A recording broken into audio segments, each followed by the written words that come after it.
Fallout Equestria, Project Horizons, by Sumber, Chapter 69, Whiplash. Well, just tell me what you really think. Tell me, tell me, tell me, tell me, tell me. There were no words. I sat there, hollow, cracking inside like glass. She stormed up to me. Get out! Get out! Get out! She yelled over and over again. I couldn't move. Couldn't think. She looked at the bowl of soggy cereal and flipped it into my face. You think you can come here and pretend to be her? Tepid milk and cereal sloshed down my chest. Glory. I murmured. No. You don't get to speak. I don't. I can't. She shoved me in the chair right over. Get out. Leave. Don't you ever come back. But I couldn't go. I just sat there, a white lump dripping sugary milk. Glory. She sobbed, drew her gun, and pressed it to my forehead. I'll kill you, she slurred around the mouth grip. I just sat there, feeling the barrel underneath my horn. I actually smiled and lifted my eyes to look into her anguished purple ones. You're the only one allowed to hurt me, I rasped ever so faintly. I supposed that extended to killing too. Her jaw shook on the grip. Glory. I've been a very bad pony. And I smiled up at her as I wept. Please, Glory. Her shaking stilled, but her eyes hardened. She holstered the gun. Oh. I see what's going on here. You're the substitute? To handle me and my gross biological needs? My smile faded as she stepped back. Get out. I don't need you, and I don't need blackjack. She pointed imperiously to the door with a wing. What? I asked weakly. Like you don't know, she spat with contempt, then added in a mocking tone, if you can't restrain your carnal impulses, I'll just find a stand-in to handle your biological needs. She gritted her teeth, fresh tears running down her cheeks. She sat hard and just covered her eyes with a wing. Just go. Go somewhere else. Anywhere else. Had cognitum sabotaged our relationship intentionally, or just in cold, cruel callousness? Glory. That wasn't me. Stop. I don't. I am so sick of blackjack. Of everything. She said, shaking her head. Do you have any idea how hard I work trying to find a way to reach her? And then she returns and she's. Go. But I couldn't go. I couldn't do anything close to leave. Glory, that isn't me. Still not listening. She talked to me like I was nothing. Like when I try to help her she says I'm of no use to her now. Like everything we'd done together was just she said as she paced back and forth. Now it was my turn. I rose up on my hind legs and lunged at her. Thank goodness she didn't still have Rainbow Dash's body, or she probably would have tossed me through the wall this time. She fell back, and I landed on top of her. There was one brief moment when I thought I'd get through to her. Maybe a kiss would seal the deal. I pressed my lips to hers, closing my eyes, trying to will her to realize it was me. For a moment, I was pretty sure it had even worked. For a moment. Then her hoof slammed like a hammer to my nethers, and she shoved me off to the side. I curled up, pain temporarily overwhelming my brain. Glory rose. I told you, I don't want a replacement, she said coolly as she drew her pistol again, this time to turn me into far less annoying dust. I'd often wondered when the wasteland would break me. I suddenly wondered if this was when it would break Glory instead. Then the door opened again, and P-21 trotted in with scotch tape on his back. Hey Glory, the filly said. You won't believe who we ran, and then she actually took in the scene before her. What the hey is going on here? Apparently Glory wasn't comfortable with killing me in front of a minor. It's just she's just lost for words, she finally just kicked me as I lay there curled up and hurting. Get out of here. I don't want a stupid imposter. I don't want to hear how much you love security. I especially do not care if Blackjack sent you herself. Just go. Somehow, the second kick hurt worse than the first. P21 set Scotch tape down, trotting towards me with a frown. Not a very good Blackjack impersonator, is she? Scotch commented, looking me up and down. Didn't do the eyes right, and not even a QT mark decal. But P21 still didn't say anything. I just gazed at him with tears in my eyes. I couldn't convince her. I'd thought Cognitum had taken everything from me. Hadn't realized just how right I was. A former enemy, Whisper, had accepted my identity more readily than the mare I loved. How sick was that? And if Whisper had met Cognitum and a few imposters with good intentions before I showed up, would she even have believed me? Was I even Blackjack anymore? Maybe there was a good reason I didn't have my QT mark. Something cool and glassy bumped up against my temple, and I raised my eyes to see a purple healing potion held by P21. Here. Brewed this morning. I know how bad it hurts to be kicked like that, miss, go fish, I muttered, taking the bottle and sniffing, then before drinking it. Immediately, the throbs to my pelvis diminished significantly. I rose, having no idea where I'd go next, but I couldn't stay here. I wasn't wanted here. P21's eyes ran over me again, and he gave a little half-smile. Funny. That's her actual name. Security, I mean. Glory was talking with Scotch tape over by the door about something. I was too crushed to care. I wanted to teleport away then and there, but I met his gaze. It was searching for something, I know. I am her. It's me, P21. I'm Blackjack, I said miserably. Scotch tape perked an ear and looked over at us. Oh, goddesses, it's another crazy one, isn't it? She said in annoyance. That's the third one this month. At least it's a mare. Remember that stallion one? Or the alicorn? I try not to, P21 said with a frown, still not looking away from me. She couldn't decide if she was Blackjack, Twilight Sparkle, Trixie, or Princess Celestia. Blackjack? A mare said from the still open door, and then a white head popped out over Glory's head, pale eyes blinking as she stared at me. Suddenly her mouth split in an ear to a grin. Blackjack. And she bounded right at me, bowling Glory over in her rush to my side. The pale blank looked very much as she had when we'd parted, though her white coat was far dirtier and scratched up and she had sticks and dead grass stuck to her mane. Ish you. Ish wheelie wheelie you. She said as she lunged at me and wrapped her hooves around my neck, hugging me tightly. You're all white. No no no, boo. That's not Blackjack. I told you back in chapel. It's another fake, Scotch tape said as she tried to tug one of the legs off my neck. Geez, she wasn't even close to this clingy with that other one. Boo glared flatly back at Scotch tape. This is Blackjack. See? She said, hooking her forehooves to my head and shoving my face at the filly, her pale hooves stretching my face in a leering grimace. Scotch tape recoiled, and Boo yanked me back in a tight embrace. Discord say you's gonna get out, and he was right. Discord? P21 asked with a baffled frown. MHMMM. Discord was in Mew head and telling me what I needed to do while Blackjack was dealing with dar bad computer thingy, she said with a beaming smile as she looked me over. But that's not Blackjack her, Blackjack. Scotch tape said with a flush. Ish too. Boo said with a roll of her pale eyes. She patted me on the head.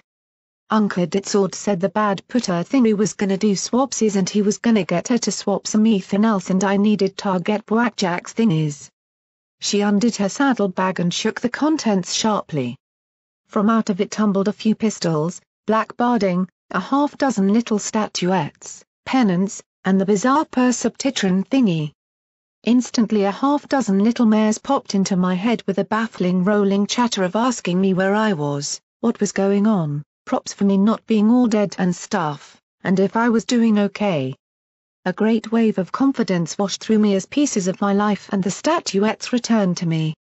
Wonderful as that sensation was, though, it was secondary to that of lifting up vigilance and looking at all those names inscribed on the handle. There was mine at the bottom, and I cradled it to my chest. "Thank you, Boo," I murmured. "No problem." Boo beamed. "Uncle Ditsword said you'd be saddy-waddy without your swaggy-waggy whatever dat means," she added with her own look of bafflement. Glory stared at me in the pale mare. "But it's impossible." Glory sputtered. She knew things. Intimate things that only you knew about, Blackjack. She could fight like you. We watched her take apart 3 brood like they were nothing. But did she whine and angst about it? I shot back, making her blink and frown, chewing her bottom lip. Add another little chink of doubt. I'd just keep playing them until she cracked. She must have copied my memories when she transferred me, I guessed. Add those to the messed up memories she swiped from Luna and any other lingering remnants and I guess there was one pretty crazy mare in my body. Copied your memories?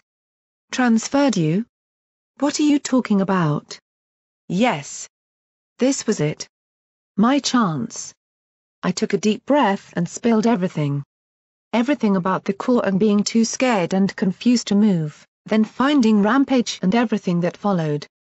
I then started rambling about how I'd screwed up and should have left the core and found her and made sure everything was okay but I'd been tricked and how I wanted to be with her for as long as I could and P21 too and we'd have lots of babies between the 3 of us and maybe Tenebra and Stygius and, she rammed her wing into my mouth, and I came out of my frantic state.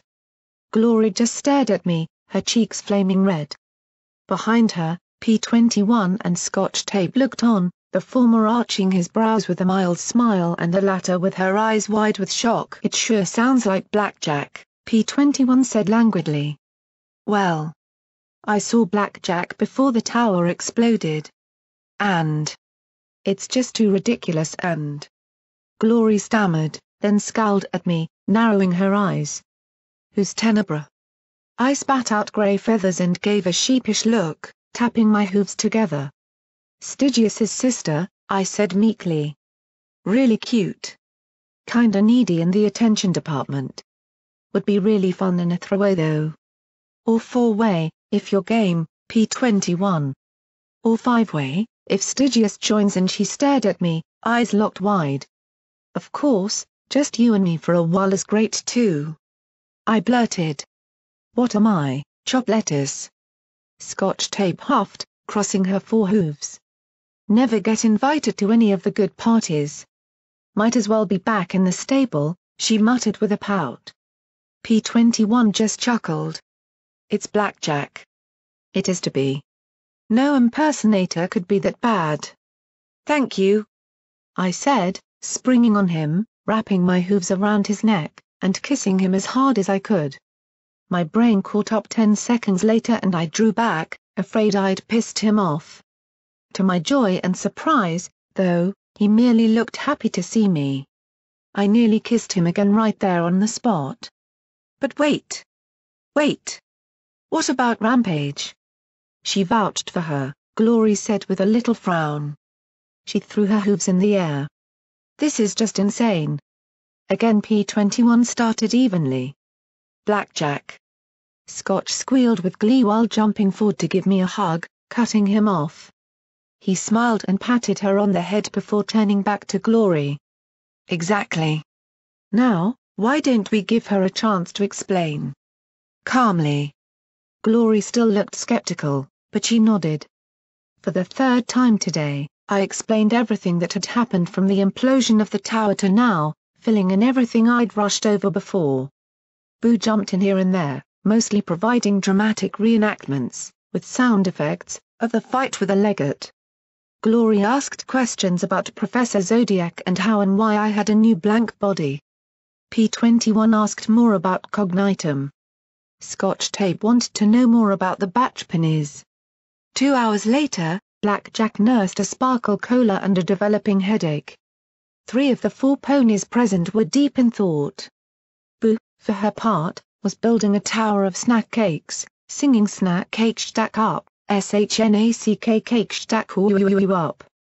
It was a welcome disturbance to the awkward silence. Glory seemed completely at a loss, and I couldn't blame her. Okay. My turn, I said at last. Tell me what's happened since Cognitum showed up. P21 regarded the others before answering. Well, it was quite abrupt, actually. We were all set to enter the core and find you, when suddenly her, Rampage, and a shell-shocked stallion all came out. Like she knew exactly where to find us and what we were doing. Yuck, she was really bitchy, Blackjack. Like I've seen you whiny, but I've never seen you mean. She was mean. And as soon as she trotted out, she walked right up to those harbingers, told them she'd assumed command, and they just accepted it, Scotch Tape said with a frown. I expected them to shoot her up a little at least. We talked to her alone, Glory said in a small voice. She answered enough questions to prove she was Blackjack, but when we wanted to talk some more, find out what had happened, she said Project Horizons was going to go off and she needed to stop it. Told me to keep my biological urges in check or wait till she could get me a replacement. Then she blew us off when we said we were going to help her. Best way you can help is to follow me and stay out of my way, she said, P21 said with a frown. Honestly, she could have given the Overmolestins, Scotch Tape said absently. For a few seconds P21 stared away from Scotch Tape, his jaw clenched and a dark fury simmering in his eyes. And you thought that was me? I asked, a little incredulous. Blackjack, you've been gone for months. Last time I saw you, you had more metal than flesh, and for all I knew, something had been put in your brain. It wouldn't have surprised me. Glory snapped, then flushed again. Scotch Tape stared at Glory, then back at me and came to her rescue. And Rampage was there, vouching for Blackjack. She was pretty mean too, though. I mean, she's been rude, but I seriously think she'd hurt me if she wanted. We were confused, Blackjack, P21 said, drawing a deep breath and recovering. We didn't know what to believe. And there are impersonators of you and other heroes all over the place now. Some are doing it to try and exploit a famous name, but others are fanatical admirers or just plain crazy. Glory closed her eyes. One came here. Said she'd had her body surgically restored. She really believed she was you and not some damned raider whose whole family was wiped out by Enclave. Took 2 days before that story fell apart. Her cheeks burned even more as she rubbed her mane. She got you in bed, didn't she? I asked with a grin. That must have been 2 days I was watching some epony else through the perceptitron. Really, how much could you watch other ponies going through their daily routines before dying of boredom? Wrong question to ask. She immediately burst into tears, covering her eyes with her hooves. I'm sorry. You'd been gone so long, and she seemed really convincing, and I'm sorry. I'm so sorry. I watched her sob for several seconds, glanced over at P21 and Scotch Tape, and they gave a pair of matching shrugs. I forgive you, Glory, I said, trying to keep my voice as even and uncondescending as I could. You love me and so you had sex with a version of me. No big deal. No big, Glory stammered, her face streaked with tears. I cheated on you, Blackjack. I let myself cheat on you. I fell for a cheap fake. And I forgive you, I said as I trotted over to her, put an arm around her shoulders, and pulled her in closer. I don't care that you had sex with some epony else. What I care is that you're happy. That's it. That is all that matters to me. So I forgive you. So please stop with the weird surfacer hang-ups about sex, because it's really weird. She melted against me, burying her face in my mane. Oh Blackjack, it is you, she sighed. That was all I needed to hear. That phrase in her voice and that tone made everything that I'd lost somehow manageable again. I swept her up in my hooves and gave her a kiss she properly deserved. After so long apart, nothing would ever separate us again. An eternity, and far too short a time, later, We parted, and Glory and I beheld the amused smirk of Scotch Tape, the delighted smile of Boo, and the calm nod of P21. She blushed but snuggled up against me. "What now?" "Okay," I said with a small frown. There was a large list in my head. And, oddly enough, 6 times with Glory kept aggressively, passionately bumping up on it, over and over, warm and wet and... I mean, later. Right. Velvet Remedy and the Zodiacs are getting word out that the other security is a fake and that I'm the real Blackjack.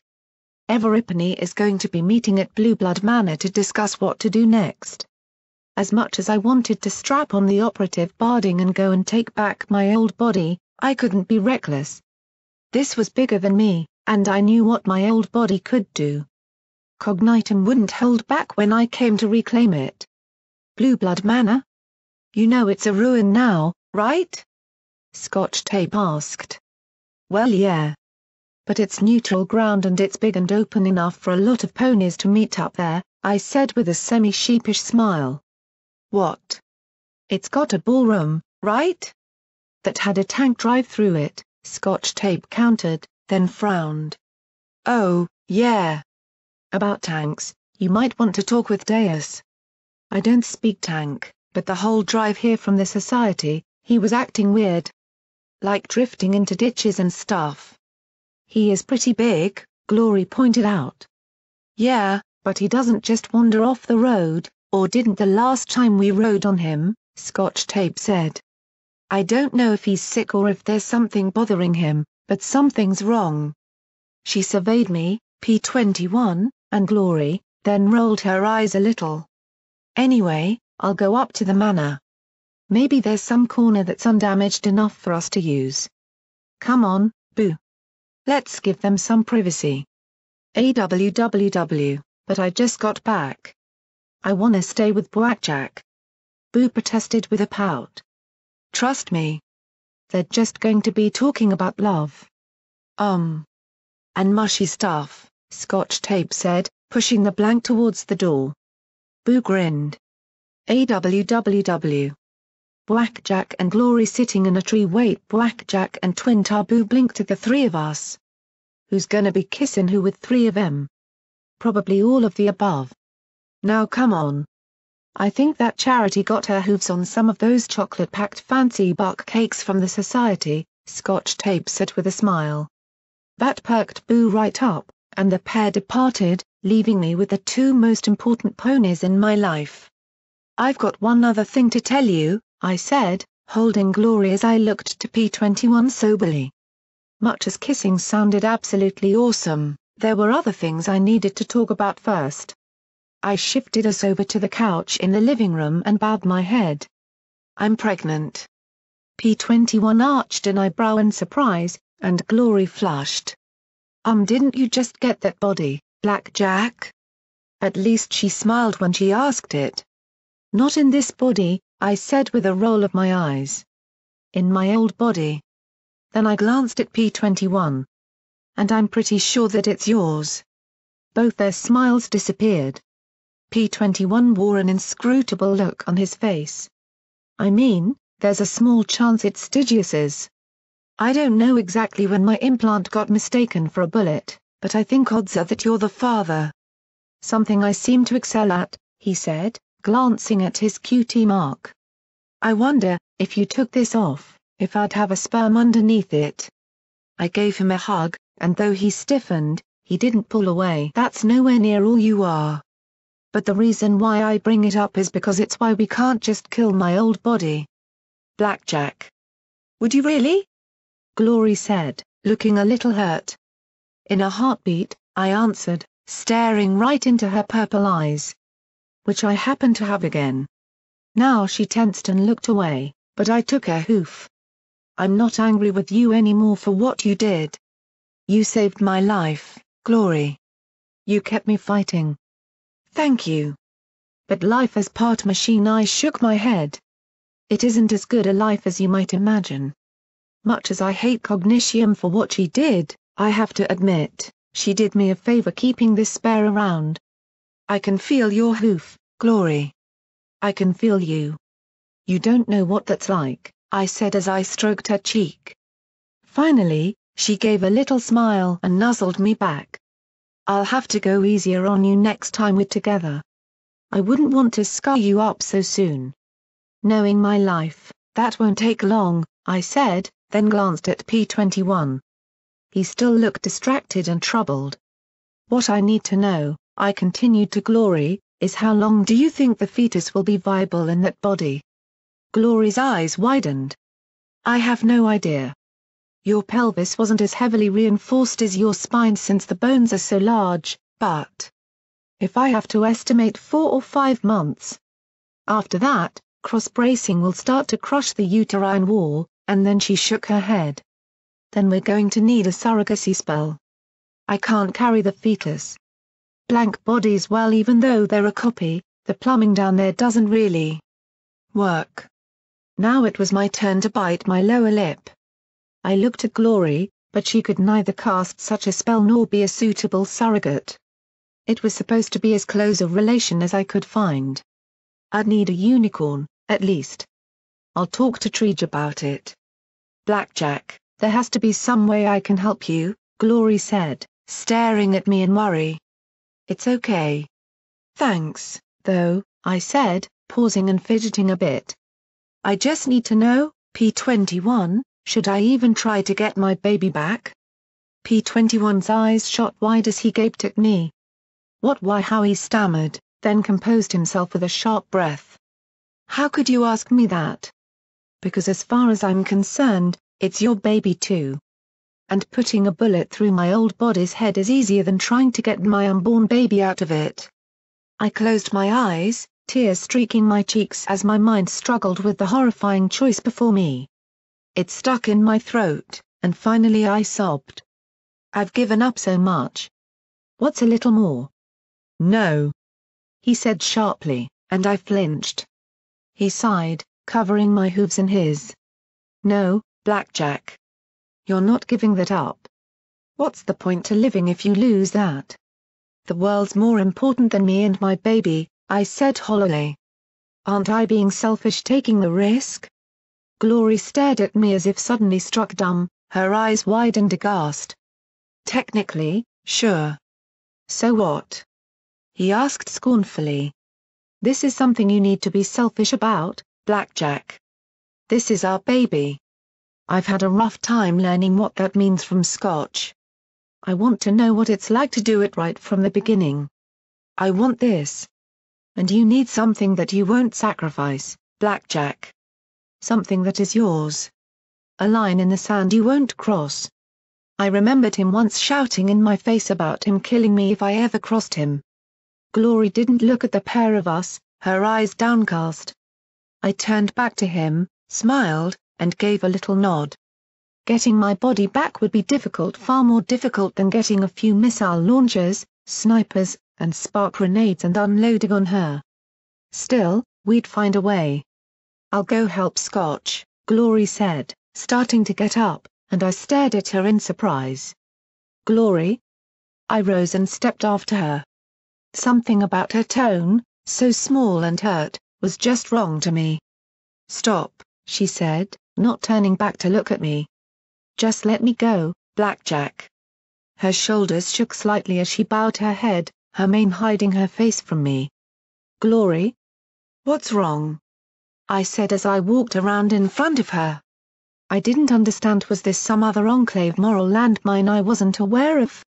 I glanced back at P21, but he seemed just as clueless as I. I am sorry, I said helplessly, hoping it would be enough for whatever offense I'd given.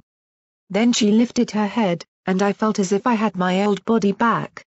Everything inside me stilled as she smiled through her tears. So am I, Blackjack, she said with a sick little laugh as she sat down. I was ready to hate you. I really had written you off. And as much as it hurt, I think I was okay with it. And then you show up, and I was wrong, and it turns out you still care about me. She smiled even wider and added, and you're pregnant. Congratulations. Her eyes were on P21 with that last word. You don't even have your old body anymore. Glory, what is wrong? Talk to me, I said as I reached out with my hooves to hold her shoulders. Tell me what I did wrong. She cocked her head, smiling at me with a look of pity as she wept. Blackjack, do you love me? Of course I do, I said, immediately. Why? Glory asked in that soft voice. So tender. Such yearning to be understood. What? I blinked in bafflement at her. Why do you love me? She asked as she stared into my eyes. I stammered, trying to think. You're good. And smart. And nice. And I said, but the words felt hollow to me. True, without a doubt, but I knew other good, smart, nice ponies that I didn't love. I just do. I finally blurted. She just shook her head with that horrible, sad smile. I know you just do. But that's not enough. I loved you because you protected me. You were so strong. Too strong. And like my parents, you both left me behind and horribly injured yourself in the process. I rolled my eyes. Glory, I had to do that. The first time I was going crazy and the second time I was detonating a megaspell that would have killed you. It almost killed me. I pointed out. She brushed my mane out of my eyes. I know, Blackjack. I know why. And I'm not mad at you for it. But Blackjack. I would have rather died than be left behind. Maybe I would have. Or maybe we might have found another way. We could play what ifs all the time. The point is that's not love. Or rather, not the kind of love I need. And what is the kind of love you need? Just tell me and I'll give it, I swore. Anything to make this stop. She actually laughed, and then wiped her snotty muzzle on a hoof. Just like that? Funny thing is. You would. You'd try to. I know. She sighed. What I need is some Epony who needs me. Not just for emotional support, but who needs me with her. That won't try and treat me like a helpless baby. She shook her head. I'm not that mare that was trapped under the floor anymore, Blackjack. I haven't been for a long time. But I need you, I swore, trying to put as much feeling into it as I could. You need someone, Blackjack. But it doesn't have to be me, she said with that wistful gaze in her eyes. In fact, I think right now that it shouldn't have been me at all. I was just clinging to you in the hopes that, eventually, you'd love me the way I needed to be loved. But Glory. I fumbled, feeling gut-punched. I can love you like that. I can. No, Blackjack. You're a good pony, but you can't put me first. You almost didn't put your own child first. That scares me. I can't imagine the kind of mare who can do that. I wonder if I could ever do what you do so easily. She said quietly. I wondered if this was really happening. Maybe any second the sadistic torture program would pop out of the couch cushions and go surprise, want to execute Goldenblood now? Then I'd be free to meet the real Glory and everything would somehow, magically, be fine. Damn it. Little Pip never had to go through this. Why did I?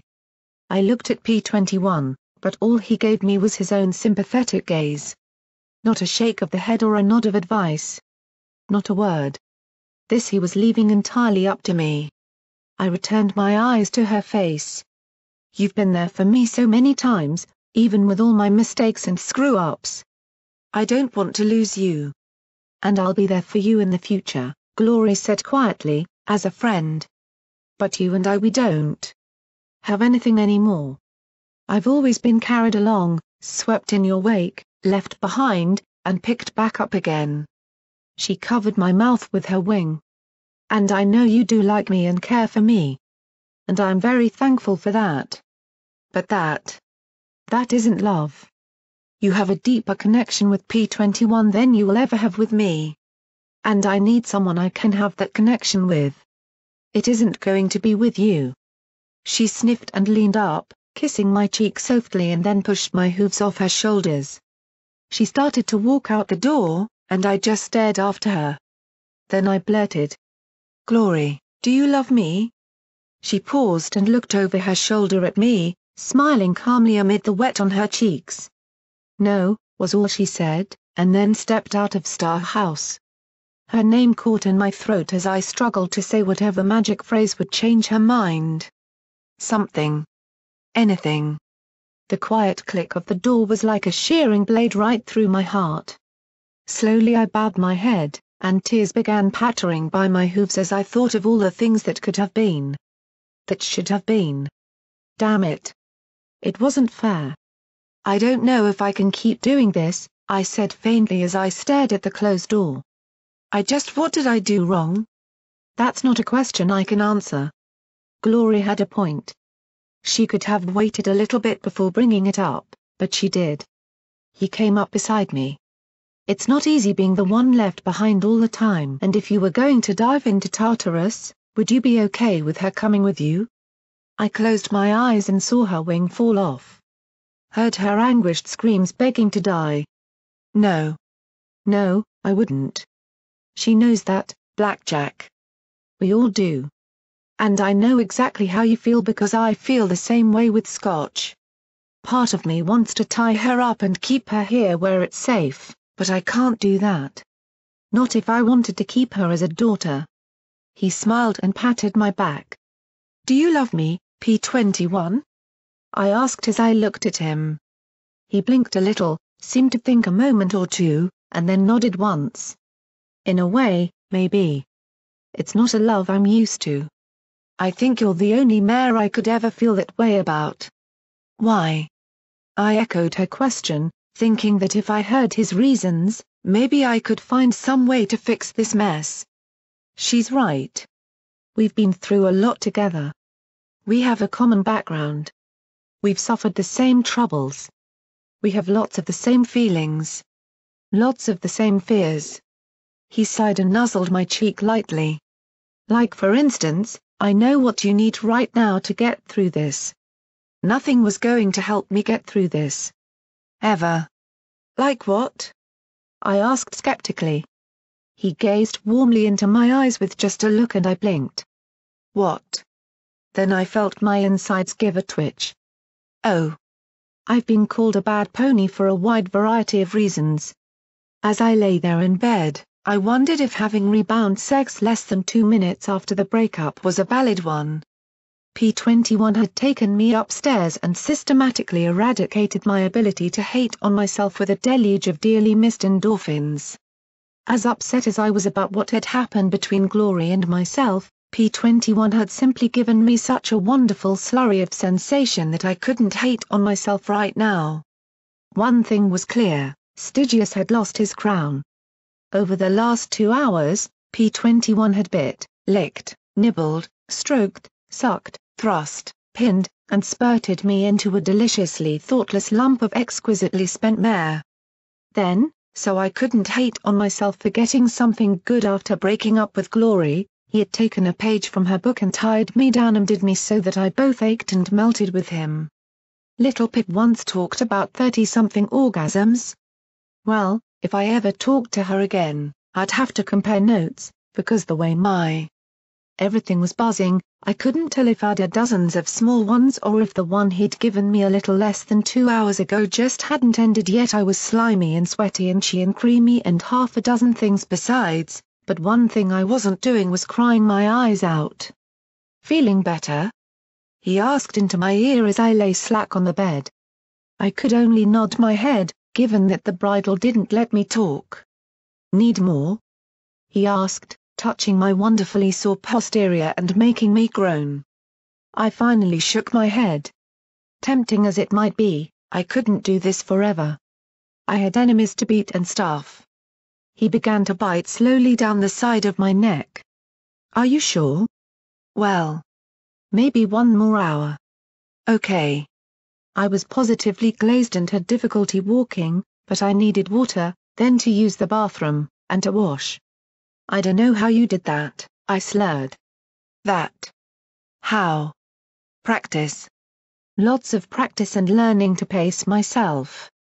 and I had some of those healing potions set aside just to help me push past the refractory period," he said calmly, "not quite as messy as me but definitely in need of a wash too. It's a little cheat we use when we're pushing round 5, 6, 7. I slipped out of the bed, feeling him drip out of me, white on white. He had removed the bit, but the black tack and harness was still tight on me, and I couldn't summon the focus just yet to take it off. Ugh. My hoof for a hot shower. "Are you okay with what we did?" I asked, looking back at him. The question made him frown thoughtfully. If his fur hadn't been spiked in erratic ways, he'd have looked far more moody. Finally, he smiled. "If it had been any other mare.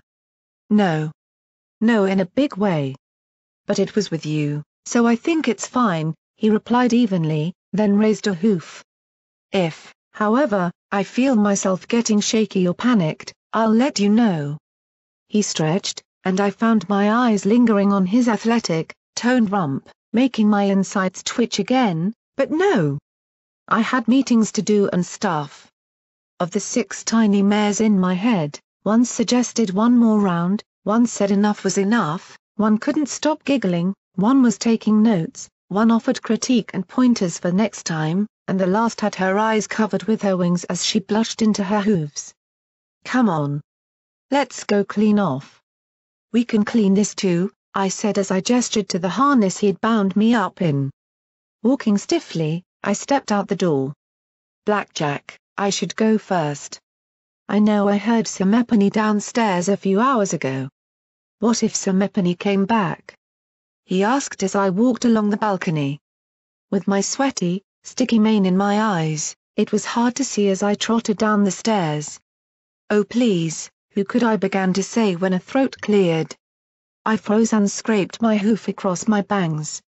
I stared down at Calamity, Velvet Remedy, Stygius, Tenebra, Goldenblood, and Whisper all sitting in my living room.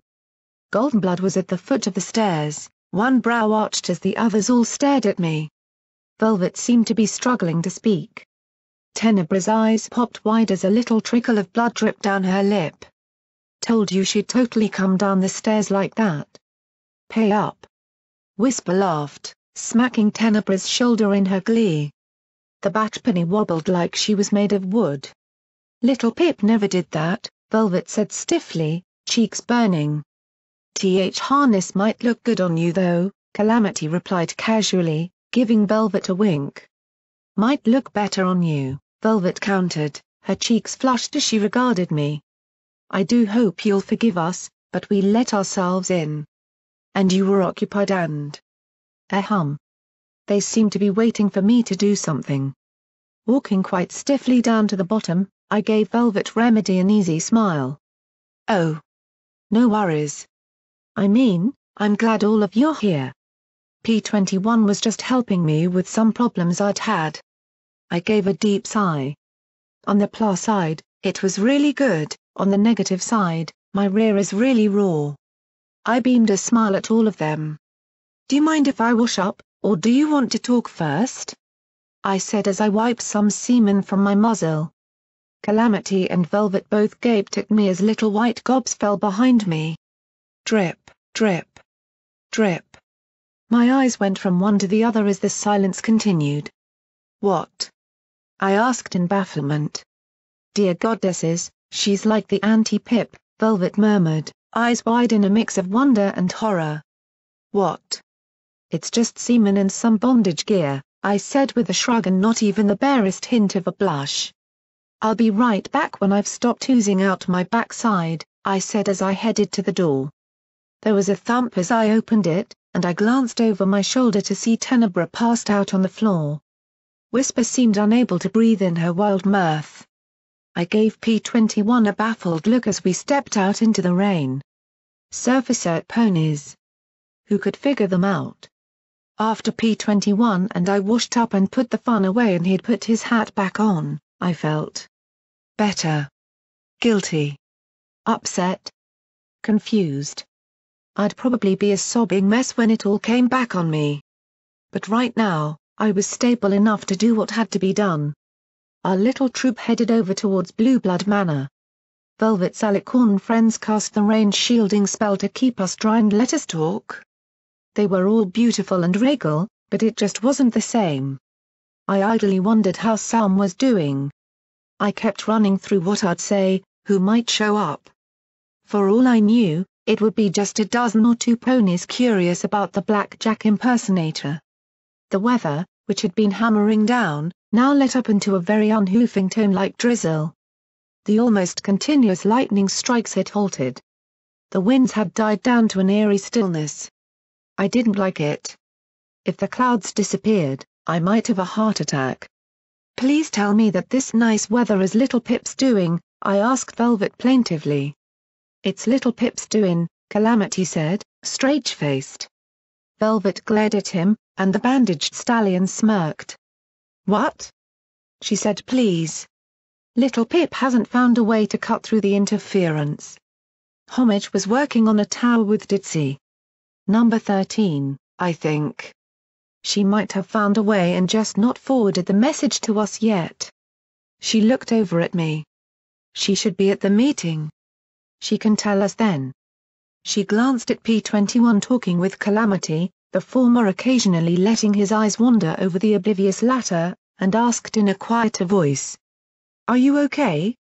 "Been a long time since I could answer that with a yes," I said with a small smile. I checked behind me.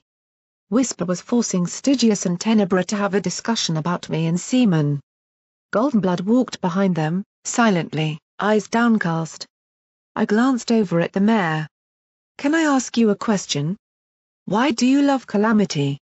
The question seemed to surprise and even amuse her. "I don't know. It was the wings originally." "Yeah, there's just something about flyers," I said with a rueful smile, making Calamity and Stygius nicker and P21 roll his eyes. "Not that," Velvet laughed, then paused and reconsidered. "Well, not entirely that. He's good. A protector. Loyal. True. I don't have to worry about him." "So if you met a second pony who was just as good, you'd love him too?" I asked, in complete seriousness. A number of emotions ran over her features with embarrassment winning out. "Well?"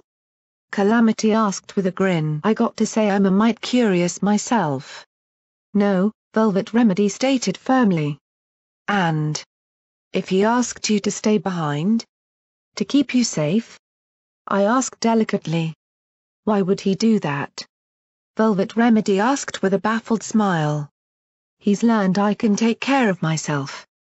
"But what if it's something that would kill you? Or hurt you?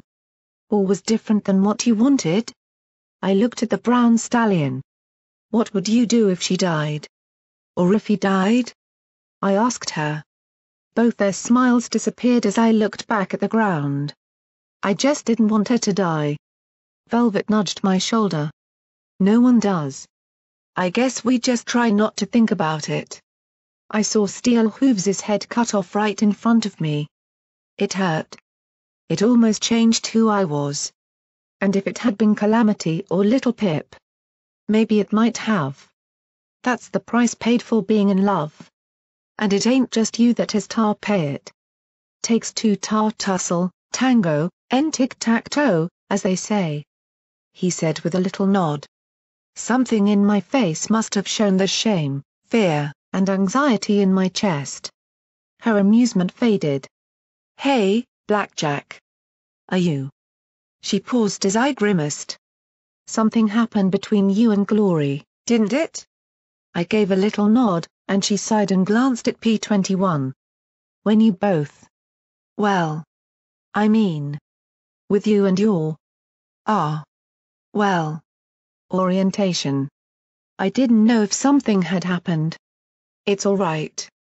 It's nothing I didn't see coming a mile away," I lied. Or did I? After all, I knew she was upset.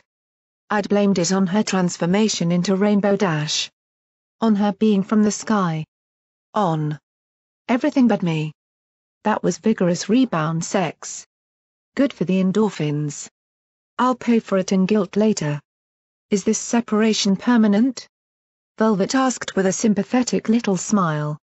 The question made me sick to my stomach. Probably should be, I said, feeling that ache inside my chest. I have things I have to do, and shall be better off with some anything else. Honestly, this should have happened long ago. I faked a smile as happy as I could. Think of sexy, happy inner thigh nibbles. Don't think about anything else. Pretend like nothing had changed. Self-delusion was so familiar that I could step into like it was nothing. But it wasn't nothing. Part of me asked what was wrong with me. The other part questioned what was wrong with her. Part of me was afraid to find the answer, and another wondered if it was worthwhile. Not the most focused pony in the wasteland, are you, Black Jack? I thought to myself.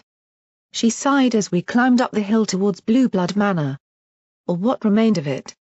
Among the Crusaders, the Harbingers, and Deus, most of the once immense building was smashed. Even the wing that had held Vanity was gone. I started to feel both sad and upset. Silly, given all that had happened. Battlefields didn't respect the dead. Still, I would have liked one thing to remain sacred. Then I spotted a stone slab beside the road that hadn't been there months ago. About 6 feet high, the flat face had been worked smooth by what I suspected was an arcane disintegration beam. Then some ebony had cut in the face. Vanity. Here lies a noble heart. Good night, sweet prince. I approached the slab slowly, my eyes tracing the carvings. So Mepony had taken great lengths to cut those letters an inch deep into the granite. At the base was a smaller phrase, in appreciation. Then more than a dozen names. I read each one over and over again. We wanted to remember him, croaked a ghoul's voice, and I started and looked at the teal ghoul Pegasus in mate's livery, looking as dry and desiccated as a feather duster even in the humid Hoofington air. Harpicus smiled softly. It's too easy to forget some days. At least this way, his name won't be forgotten. I choked as I regarded the stone. Forgotten. When I died, how would I be remembered? Would any raise a stone with my name upon it? Probably not, and if they did, it would be undeserved. To be forgotten was true death. With flesh rotted and bones pulverized to dust and the great histories lost to the passage of time, what of the person who had lived? Or had they ever lived at all? There were 8 names on Vigilance's mouth grip, but what did I know of the first 6 but their names? Almost nothing. And when Vigilance rusted away, would anyone ever know? Black Jack? P-21 asked as I trembled, feeling all those happy endorphins falling away. No. Keep it together, Black Jack. Fake it. Smile. I'm fine. I'm fine, I said as I struggled to regain my balance. I was in control. Or if I wasn't, then I had to act like I was. Just as good. Just fine. Doubt lingered in his eyes, but he gave a small encouraging smile. He would have been honored, Goldenblood rasped silently from behind me. I never knew a pony more inappropriately named. Harpica blinked her milky eyes at the scarred unicorn but then gave a happy little squeak at the compliment. Thank you, she said as she looked at our party. I was told to wait out here and bring you to the others when you're ready. Did Homage, Ditsy, and Life Bloom make it back? Velvet asked the teal ghoul. I believe so, ma'am. Those are your friends from out west? She asked. Velvet nodded. Ah yes. They did 10 minutes ago. They're waiting in the garden. Garden? I looked across the ruined manor and spotted the ballroom. The roof collapsed and due to a tank being driven through it. It was the only place with enough space. The manor is a terrible mess. Those crusaders were absolutely ghastly. Children can be so destructive at times, the ghoul said in her whispery rasp. True, and having a battle and a tank driving through it too had done absolutely nothing for the structure. The exterior walls were still intact, but the interior rooms had collapsed in on themselves.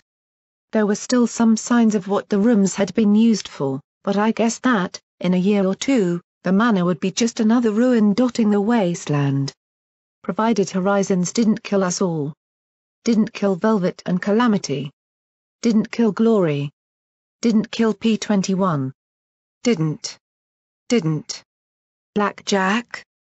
P21 said in alarm as I swayed. For some reason, I couldn't quite breathe. It was all going to fall apart. I was going to get Everipany killed. I'd fucked up too badly for too many reasons and I couldn't do it. My heart thundered in my chest. What was I even doing? Blackjack! P21 shouted. Anxiety attack. I heard Velvet say, but it sounded like it was coming from far away. She needs to go back to Star House. This is bad. No. I choked, trying so hard to keep it together. There wasn't any more time. No more time for anything. Anything at all. Then P21 held me and murmured softly in my ears, "Breathe, Blackjack. Just breathe. You're fine. We'll find a way to get through this. Just breathe." Somehow I started to actually take breaths rather than making choking noises. "You said you'd kill me if I ever fucked up," I whispered, pressing my face into his chest. I could hear his own heartbeat, slow and steady and sure. "I've gotten everyone killed. We aren't dead just yet," he told me quietly. "Now just breathe and calm down." It took me about 3 or 4 minutes before my heart resumed a normal rate and I no longer felt like I was going to pass out. Throw up, maybe, but not pass out. I wiped my eyes and gave a rueful smile to whisper. Must be funny. Seeing big bad security losing it.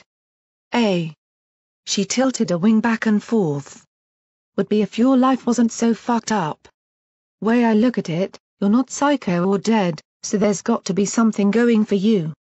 I actually laughed a little at that. Better? P21 murmured. Yeah. I said, and together we continued around the side of the manor towards the back. There was a strange murmuring noise, like a babbling brook or overflowing storm drain. Hopefully enough that I can address all 10 people that actually came to hear me. 10? Harpico asked, sounding alarmed.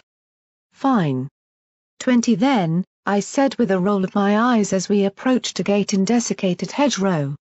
I mean, who in their right mind is going to go way out here for a probably just another imposter blackjack? And I trailed off as I stepped through. That wasn't 20. That wasn't 100. It was Everipany. Near as I could tell, Everipany I knew sat on the stone steps of a classical amphitheater. Stone columns decorated with proud, cracked unicorn stallions framed the stage. One wall of the dead hedge had been crushed flat, letting Deus point his turrets in. I wondered if that was intentional, making sure the rowdier guests behaved. The various ponies entertained themselves in a variety of ways.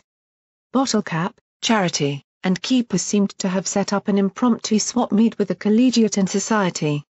The Zodiacs appeared to be talking weapons with the half-hearts and flash fillies. The Highlanders had a jug band and were selling hooch to ghouls from Meadlocker. The Burner Boys were running gambling games with some thunderhead ponies and a hoof-foul steel rangers. An enterprising trio of crusaders in the back ran a little food booth and were giving a radroach burger to a sound dog.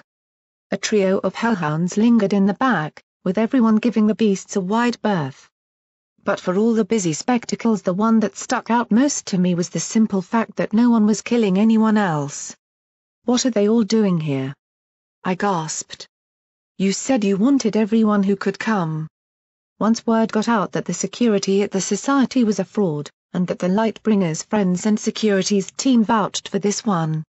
Well, suddenly everyone wanted to be here.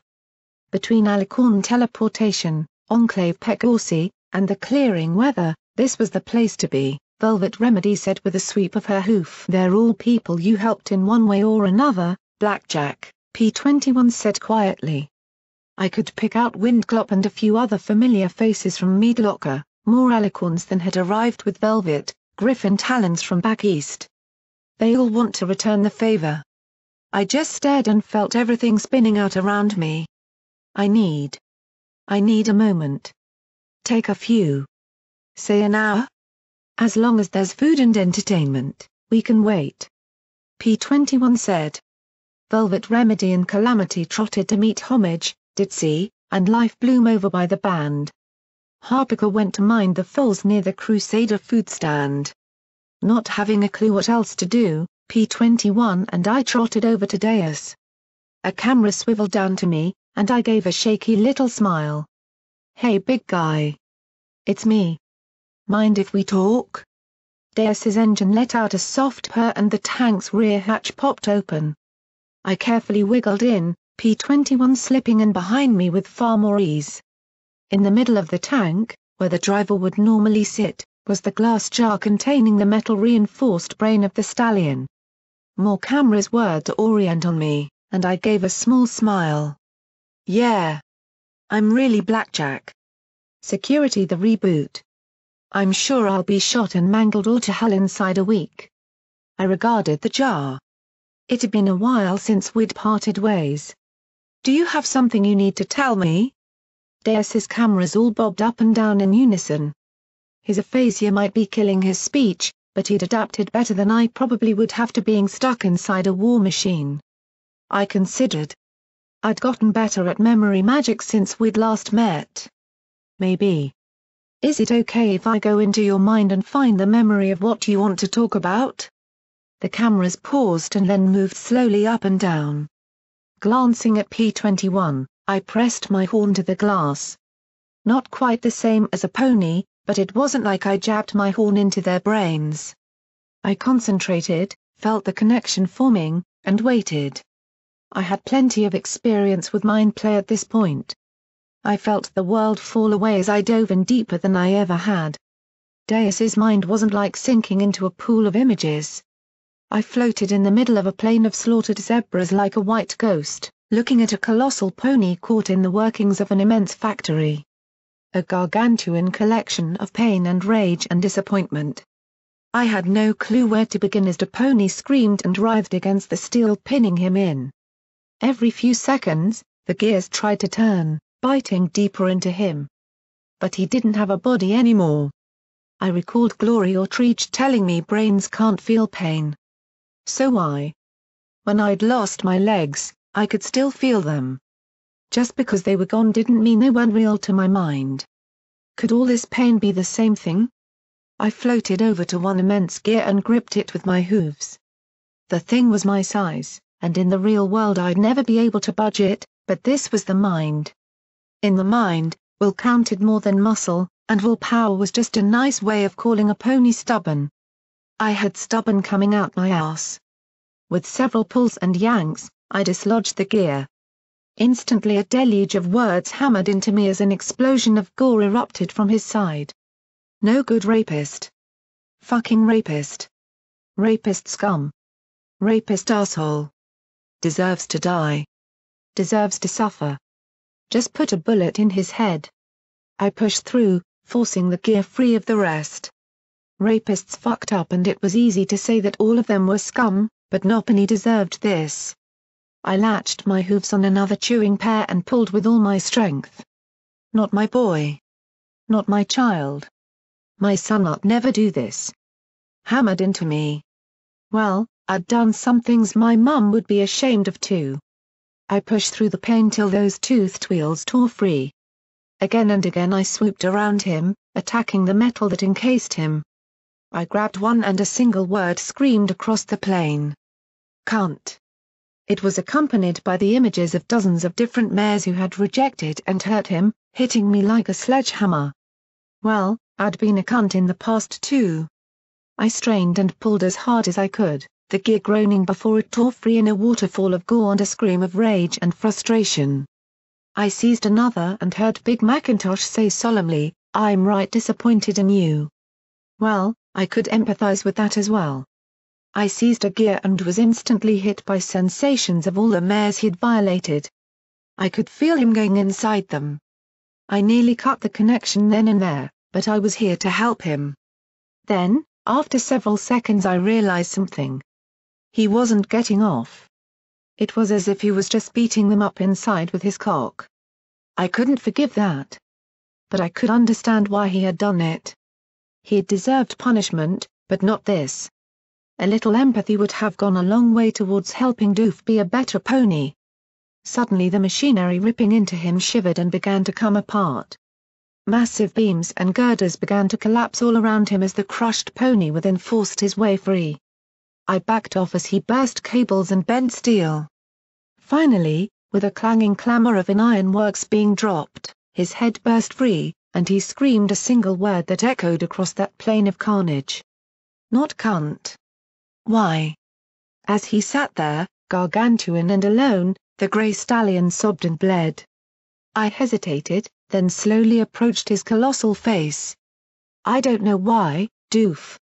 I'm sorry, but I don't know why any pony put you through what you suffered. I answered. I was just the last in a long life of pain and suffering. I just know you want to be a better pony, and I just want to give you the chance. He sobbed, blubbering in the midst of that plain. Finally he wiped his eyes. I don't hurt so bad no more. You do that? I think so. I said with a nervous grin. Why? He asked as he looked up at my glowing, ghost-like form. Cause. Who wouldn't? I asked back awkwardly. Noppany, if they think you're scum, he answered back, his voice deep and rumbling. If you're scum, Noppany will give you the time of day. They'd rather you died than give a bit of help, cause you fucked up, and you deserve it. Well, I don't care if you're scum. Noppany deserves that. I answered. The massive doof just stared at me. He still had spurs and shrapnel of metal embedded in him, some of those went too deep even for me to pull through. I just knew it. There was a limit to how much I could do for him here. Rampage is in trouble, he rumbled. Yes, she is, I said. Then I balked. Do you mean in general or something specific? He pointed ahead of him, and in the air a massive window appeared. The image was grainy, as if captured through a camera. It showed Rampage confronting Cognitum outside the Elysium Country Club and... What in the world had she done to my body? On top of the two beam rifles she'd added to her sides, she was flanked by two small hovering robots sporting a long beam weapon each. And she'd added spikes. Spikes. They covered the little filly and the QT mark etchings and made her look utterly ridiculous. Had those been added before or after her little speech? The striped mare started out grinning. Then snarling. Then she lunged at Cognitum. The Cybermare stopped her calmly and efficiently with a raised hoof, then telekinetically lifted her and slammed her once, twice, thrice into the ground. Then the hovering robots disintegrated her. Suddenly a targeting reticle appeared on Cognitum, and Deus charged towards her. Cognitum gave a chill stare at the tank. I could almost imagine her calculating precisely how to strike to destroy it in a single blow. Suddenly a filly Rampage rose up and threw herself in the path of the machine. The vehicle immediately halted. No, Deus. I need her. Rampage sobbed. Stop, you big idiot. Interesting, Cognitum purred as Deus ground to a halt. Cognitum smiled down at the little filly. You will get what you want when I decide to give it. Perhaps in a century or two. But let me assure you that if I die, you'll have eons to contemplate your meaningless, worthless existence, Rampage. I am the only one who can give you the death you seek. Cognitum trotted away with a satisfied smirk that made me want to run her over with a tank too. But something bothered me. I turned to the mountain of grey and regret. Why did you care about Rampage?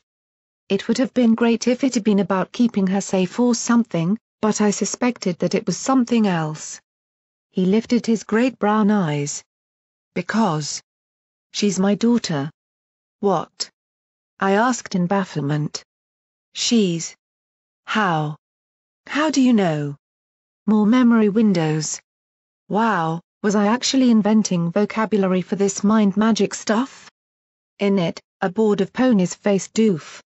Vanity was on the far side. The unicorn mare in judge robes in the middle slapped a gavel sharply. Request for visitation rights denied. The court sees no reason to grant any privileges to a prisoner with such a contemptible record of behavior. The ponies behind the board began to file out. Doof lunged forward, and 4 guards wrestled him back. "Let me see her!" he roared. "I'll fuck all of you cunts, let me see my daughter!" Vanity stopped at the exit. The green stallion appeared. Tired. There was grey at his temples and bags under his eyes. He glanced contemptuously at Doof. "Give it up, Doof. In 20 years you'll be free. Sooner if the MOP gives you psychological adjustments. Stop tormenting Twist with these endless appeals. In 20 years she won't be my daughter anymore. She'll just be some stranger. I want to see her. I want to know what she looks like," Doof said, pulling the guards forward as he leaned towards the green unicorn. Vanity stared at him flatly, then drew from his vest a small photograph. He levitated it in front of Doof's face. In it were Twist, Shajaw, and a little filly with a curly mane. "Peppermint favors her mother," Vanity said coolly. "Can I have that? Please, let me have that, Vanity," Doof begged. For a second, the unicorn seemed about to relent. Then one of the guards shoved Vanity aside. "Out of the way, we need to get the prisoner back to his cell," the mayor said sharply. Vanity hesitated, then returned the picture to his pocket, backing away as a squad of guards surrounded Doof, trying to get him out the door. "You cunts!" he roared as he was borne away. "I'll kill all of you. All of you." The window faded and disappeared. "The stripes are different, but I'll never forget my little filly." A dozen more windows opened up, some showing a desolate eye lost in the stadium. A filly rampaged taking out a raider 4 times her size. An image of the mare pitting a radroach against gorgons, and then when she lost, wrestling the monster pony instead. An image of her getting fitted for her armor. I could almost imagine Doof looking on. "You never told her?" I asked. I was Deus. Baddest bastard birthed in the wasteland, and I didn't have a shred of proof. Not like they can do paternity tests anymore. So I tried to make sure she had a place in the Reapers. Besides, if I'd gone soft on her, it would have come back to hurt both of us. "Reapers don't do soft," he said low and slowly. "Besides, who wants to know they had a monster for a father? Better I just stay back." "She would have wanted to know," I answered. "It wouldn't do any good now. I can't even hold her like this," he muttered. I think she's in a lot of trouble. I want her to be happy, and I can't help her like this. Can you promise me? Can you promise to help her?" "I don't need to. I will help her. She's my friend," I said firmly. "I won't give up on her just because she screwed up." "Even though she stabbed you in the back?" Deus asked with a small smile. "I don't know how you do it. I'm really stupid," I said with a hapless grin. "I want my friends back, and I want every penny okay. And yeah, I know it's immature and naive and I just want it that way. Call me an idiot." Deus stared at me with that same look Rampage always used to give me, then slowly shook his colossal head. "Be careful, cunt," he said, the word about as affectionate as he could manage. "You too, Doof," I answered, then cut the connection. I opened my eyes and sighed.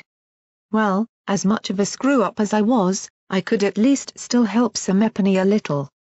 I started to make my way back towards the hatch when I heard P-21 say sharply outside, "No. You need to go somewhere else right now, Glory." I froze, then slowly peeked out to see the pair arguing behind the tank. "But I need to tell her," Glory began. "You've told her enough already," P-21 cut her off coldly. "Really? Why do you love me? Isn't it enough that you are loved? Period? Only you would want to quantify something as elusive and ephemeral as love." P-21, Glory tried again, clearly flustered. "No. Not you. You cut it off. Who could have had her wrapped around your hoof? It should have been you trying to deal with the shitstorm going on in her life. But no, you had to pile it on with another shitstorm, And if there's any pony that needs shit squared in her life, it's Blackjack. He stormed on, pointing a hoof away. Just get out of here. She needs you like a baton to the kneecap. She just stood there, her face stern. I know you love her, P21. P21 paled as if she'd slapped him. I also know that as long as she and I are together, you and her wouldn't be. It took 3 bottles of champagne to get us in the same bed. Not a good sign for an open relationship, even if it would make Blackjack happy. I know myself and I'm not going to pretend I'd be okay with something I'm not. Ugh. But it would have been such a simple solution. Why couldn't anything be simple? You couldn't have waited till this was over? Let her do what she has to and then break her heart. P21 muttered. There is no good time. You two have a baby together now. Glory started to tear up. Do you know how much it hurt to hear that? You two have something I'll never have with her. And sure, I could pretend that the fault is mine or adopt or something, but it'll never be the same as what the two of you share. She hissed in pain and shook her head. Better I find some heir I can share that with. Some heir who won't make me wonder if I'm second best. Who won't try and make me stay back, even if there's risk. I don't know if Blackjack even loves me, P21 said uncertainly. We had sex. Love is different with Blackjack. You'll find a way, Glory said with a small smile. And what I wanted to say was that Mayor Duell has spotted the blizzard and Sirocco to the southwest over the Lunar Space Center. There's a chance that Hoarfrost and Afterburner might be working with Cognitum. That's all. She turned and had started away when P21 stammered, Glory. She paused and looked back at him, one brow raised. I'm sorry it turned out like this. Again, that sad smile I hated so much. You love her. You don't have anything to be sorry about. P21 stared after her, his face troubled and helpless. I ducked back into the tank, breathing hard. He loved me? Love? Capsule L love? The reactions in my head varied from hoo-hoo, to we need to carefully consider this, to AWW yeah, to now calm down cigar cube. But the overwhelming feeling I had rolling through me was, huh? How did that happen? Like me as a friend, maybe. I could understand that. We'd been through a lot together. But love? Love. Love. Lova. No matter how I bounced the word off my brain, it came back as a raging ball of doubt and uncertainty. How could he give it? How could I deserve it? Did I even want it at this point? And that horrible, nasty little, why popping up right, left, and center. I closed my eyes, banging the back of my head against the hatch rim as I sat there in the tank. Why? Why? I had way too much going on right this second. I'd just have to focus on getting things with Cognitum finished. Once that was done, we'd have the rest of our lives to talk about love and family and a wonderful life I could only barely imagine right now. I slipped out of the hatch and gave P21 as fake a smile as I could manage. Hey. So Mepany was talking about the Space Center? I gave an exaggerated look around the hillside behind the tank, ignoring the purple tail disappearing around the corner. P21 blinked and stared at me. Oh. Yeah. There's word that 2 Raptors was seen over by the Lunar Space Center. The Sirocco and Blizzard. Might be they've hooked up with Cognitum. He paused, uncertainty gnawing at him. Blackjack. I hurried on before he got to a conversation that I just wasn't going to be able to have. Not without a lot less stress and a lot more time for sex, cuddling, and soul-searching. Oh, that might be a problem. Well, we'll deal with it. That's what I do. Deal with things. I let out a hearty laugh that I hope didn't sound like I was going to vomit. The laugh withered away as I grinned desperately at him. Nope. Not going to have it. Not in a million years. Do you really love me? I asked plaintively. Luna damn you, Blackjack. He gaped at me, his mouth moving silently, You heard? He finally muttered, lowering his head so his mane obscured his face. I heard, I said with a sigh as I sat down behind the tank and he joined me, flopping down with a sigh. Love. You. Me. Yeah. I muttered lamely. If you want to put off this conversation till later I'd be just fee. Yes, I do, he said simply, whacking my emotions across the knee with a baton. While you were gone. Even before you left, I think, a little. He lifted his head and smiled at me. You're not the mayor who lived in '99 anymore, Blackjack. You're different. Better. You know things and you've been through things. So. Yeah. I really think I do. He swallowed hard and then asked, do you feel the same? Love. I sighed and then made a face. I hate that word. Love. Woof. We need more words for it. Like the kind of love when you really like a person, and the kind of love when you feel like you'd die without them. I slid sideways and rested my head on his shoulder. I don't know anymore. I was in love with Glory. But now I don't know what I had with her. I like you a lot, P21. And losing you. The idea just hurts. Is that love? I don't know. This is new for me too. I feel for you like I felt for him. That's all I can say. He gave a little shrug and kissed my ear. I took a deep breath. Well, I suppose you won't get jealous if I have a three-way with Stygius and his sister. He chuckled, why would I? I'd definitely like to be there, though. That Stygius has a backside that makes my mouth water. He's so adorable when you nibble him down there too. And he has this tongue trick that makes it feel like he's licking right through you straight to your tonsil, I started to say when a stallion cleared his throat loudly beside us, and glanced over at Big Daddy. The bony old stallion definitely wasn't looking too hot after getting blasted by my old body. Oh, hiya. Come, join us. We were just talking about sex. Oh, I heard, he said with a sigh. But it just don't have the same zing anymore when ya need ta take a potion ta have it. He stared gravely down at me for several seconds. I need you to come join us. We're having a war council. I shared a serious moment with P21, and then we both nodded and got up. Some things were bigger than our love. So, do you believe I'm Blackjack? I asked him as we walked around the hedgerow surrounding the amphitheater. Maybe, he said as he glanced at me with his starry eyes. When I saw ya before, it was blood and stars. The other you was just blood.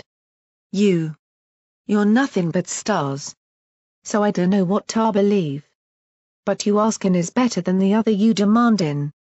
There's a start. So where are we going? I asked, looking around, not sure where a war council could be held. That big dome thing over that way, he said as he pointed a hoof off to the far side of the amphitheater. I peered through a gap that opened up to the stage and spotted a large grey rotunda also decorated with unicorn stallions. He and P21 kept trotting around, but I stopped and frowned. Hey, it's just quicker to go this way, I said as I trotted out on stage. The pair of stallions gaped at me as I walked out. Why was it so silent all of a sudden? I froze in place as one of Deus's spotlights illuminated me, suddenly aware of dozens, perhaps hundreds of eyes drilling into me. I glanced back at P21 and Big Daddy, the latter with his jaw hanging and the former covering his face with a hoof. In the middle of the stage was a microphone that Homage and Scotch Tape were working on. Both of them stared at me with equally baffled expressions. Time seemed to freeze as I walked slowly over to it. Hi? I said, and from Deus's speakers came my magnified voice, with a squeal of feedback. Scotch Tape jumped down and did something to some equipment in the pit in front of the stage, and the feedback died away. Thanks for coming. Really appreciate it. I peered over at P21 as he mouthed something I guessed was get off the stage. It's a fake. So Mepany in the crowd shouted. "Another one of those damned impersonators!" yelled another. "You don't even have her cutie mark," guffawed a third. "Get her off the stage." "Now wait a minute," I said, glad for the authority of the microphone, cutting off the hecklers. "I am Blackjack, also the pony known as security. We are all here because this horrible, dangerous place, is a home. It's a home that is under attack by enemies seeking to either control us or destroy us." The heckling died away as I took a deep breath. If I stopped, I'd probably never get going again. "All of you know me. For 6 months, I've traveled all over the hoof. Some of you know me personally, others through reputation. A few of you might have even fought against me. I'm that idiotic pony who always tries to do better. Who tries to give second chances. Who refuses to be an executioner. Stupid, I know. But stupid that doesn't stay down tends to stand out. Now, some of you have seen another me that came out of the core talking about unity. That everybody must work together and follow her lead. Has security ever done that? Have I ever stood before any group and told them that they had to do what I say or die? No. Well. Not if you don't count Slavers. But otherwise. Okay, keep it together, Blackjack. Anyway. That is not what I believe. If anyone is to stand with me, I want them to do it of their own free will. Because together, we are stronger than any of us alone. There was a softer murmuring at this and I bowed my head a little. I know it's a hard thing to believe. It's an even harder thing to prove. All I ask is the opportunity to do so. Because I am Blackjack, and that other over-cyberized tyrant is the imposter. And if there is some way I can convince you, I'll do it. There is, Treach said loudly as she, alongside Boo, trotted onto the stage with a metal box hovering above her. Blackjack's story is that Cognitum stole her original body, and she ended up in a blank. A magical copy. Well, I happen to have a test for that. There was more murmuring, some of the crowd angry but others curious. She arched a brow. Anyone doubt the collegiate running a scientific test here? Anyone? Science sucks, someone in the back of the crowd yelled. Treach stared flatly in the direction the voice had come from. Duly noted, she replied monotonically.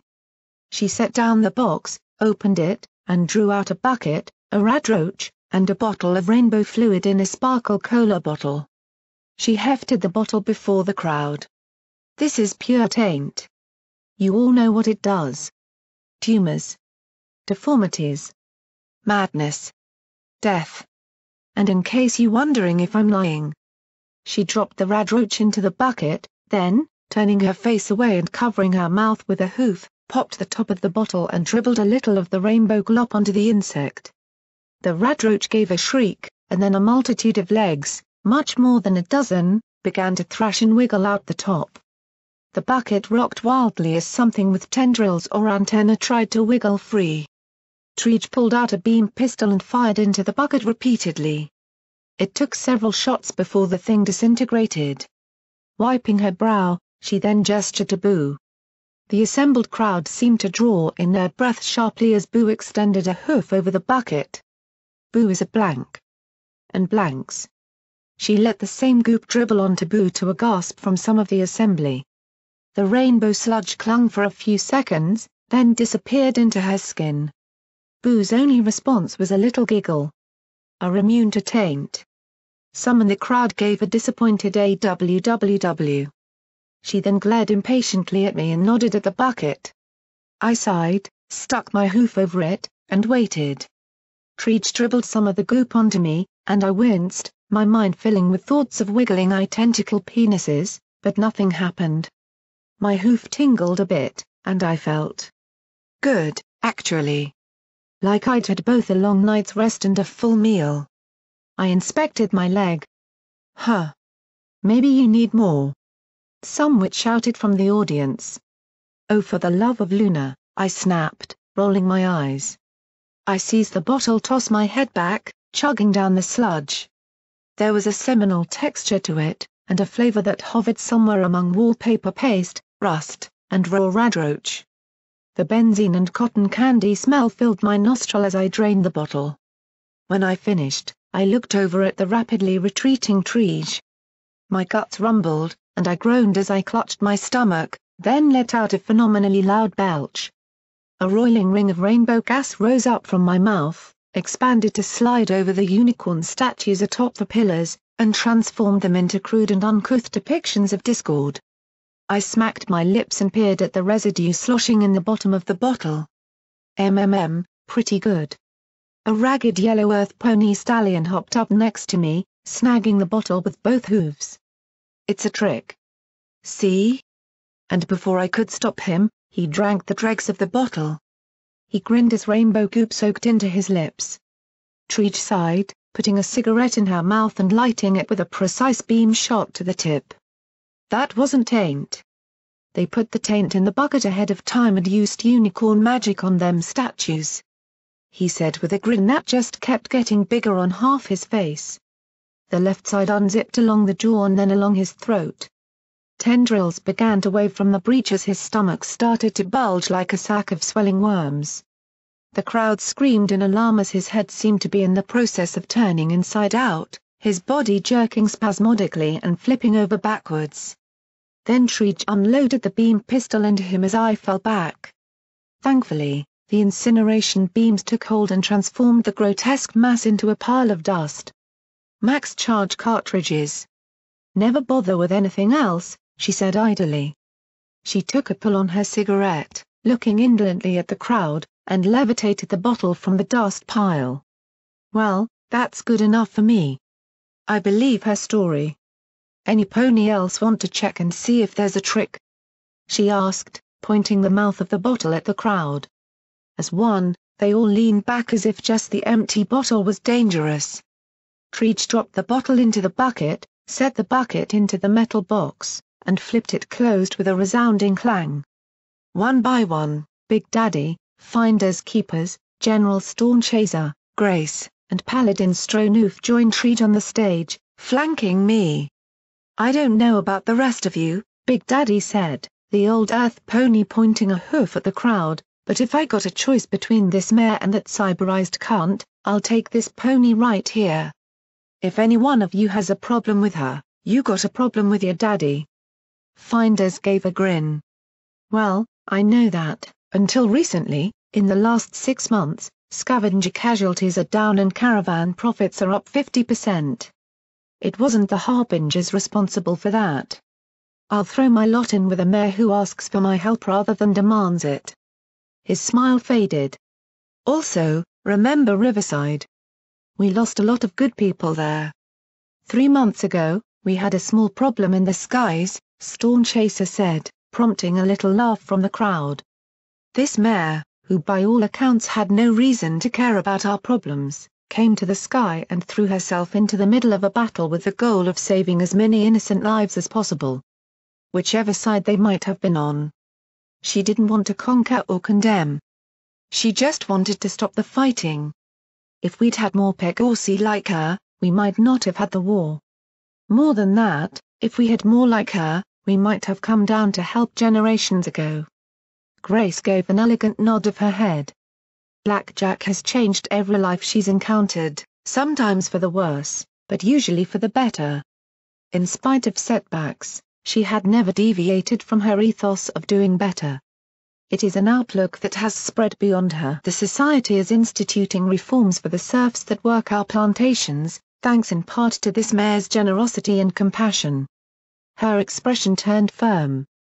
I saw none of that incognitum, the blackjack who came to us from the core. In her was a mayor who sees us all as her servants. For that, and for personal kindnesses rendered to me and my family, I stand with this mayor. Paladin Stronoof was silent for a moment, then spoke in his deep, sonorous voice. I know the Steel Rangers do not possess a beloved status with most of you. For far too long we hid, safe within our bunkers, protected by technology we denied to others. He lifted his head, his blue eyes hard. We've often been met with hatred and resentment, and until recently, it has been deserved. We came to this place to restore a weapon we had no right to use. And when we were broken, by her hooves, no less, it was this glorious mare who gave us a new chance at building a future here. He rose to his hind legs, the light making his eyes shine and sparkles appear about his shoulders. Never before have the Steel Rangers encountered such selfless generosity. It is a testament to Trege's magic surrounded the single lock of gold atop the massive unicorn's head and yanked him back down to all fours. Yeah. We get it. Enough of that, she said sourly, taking a pull off the cigarette. Point is, we stand behind her. Any of you have a problem with that, say it now. The crowd murmured back and forth to themselves. I stepped forward.